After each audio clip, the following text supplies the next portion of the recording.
बनी है, क्या कहेंगे? ये चुनाव नेताजी का चुनाव था।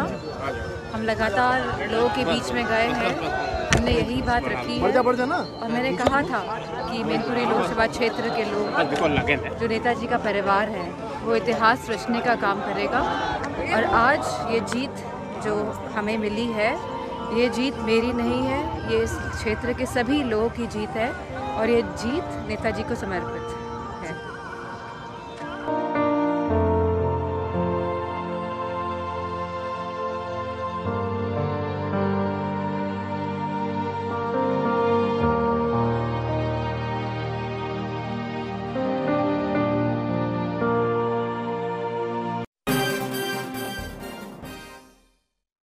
इन दिनों उत्तर प्रदेश की मैनपुरी सीट, लोकसभा सीट जो थी, उसको जीतने के बाद से ही डिंपल यादव काफी सुर्खियों में।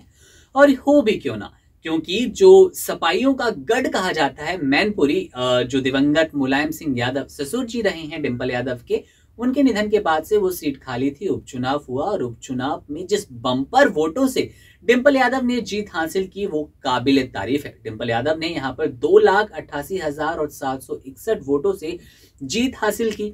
जो रघुराज शाक्य खुद को मुलायम सिंह का शिष्य बताते थे, उनको उन्होंने यहाँ पर पछाड़ दिया है। और मार्जिन हमने आपको जैसे कि बताया कि लगभग 3 लाख वोटों के आसपास का ये मार्जिन रहा।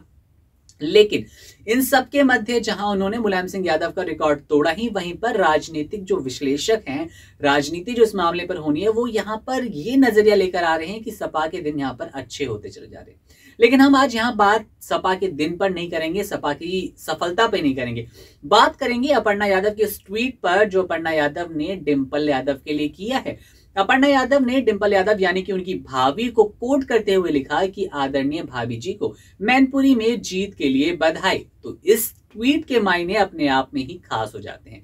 क्या अपर्णा यादव बीजेपी का दामन छोड़ देंगी? गौरतलब है कि चाचा शिवपाल पहले ही सपा में शामिल हो चुके हैं। अखिलेश का दामन उन्होंने भी पकड़ लिया है। बसपा और सपा का विलय हो गया है।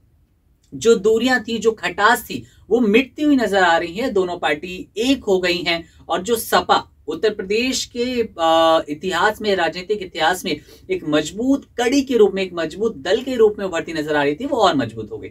लेकिन अपर्णा यादव के ऊपर अब सबकी निगाहें टिकी है कि क्या भाभी को इस तरह से ट्वीट करना और इस तरह से बधाई देने के बाद उन्होंने भी कुछ मूड बदला है? क्या वो सपा में शामिल होने वाली हैं?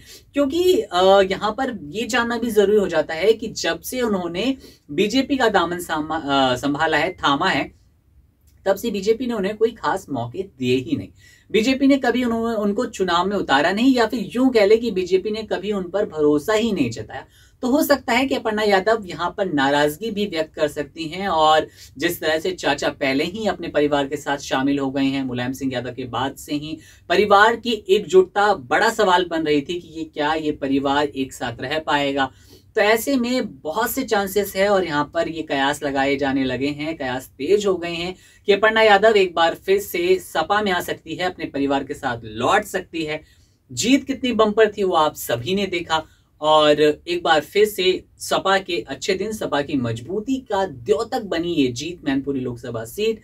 डिंपल यादव ने पहले ही चाचा शिवपाल को एक जैसा कर लिया। अपर्णा यादव अब वापस आती है या नहीं, ये देखने वाली बात होगी। आप किस मायने में देख रहे हैं, आप कैसे समझ रहे हैं, कमेंट सेक्शन में बताइएगा जरूर।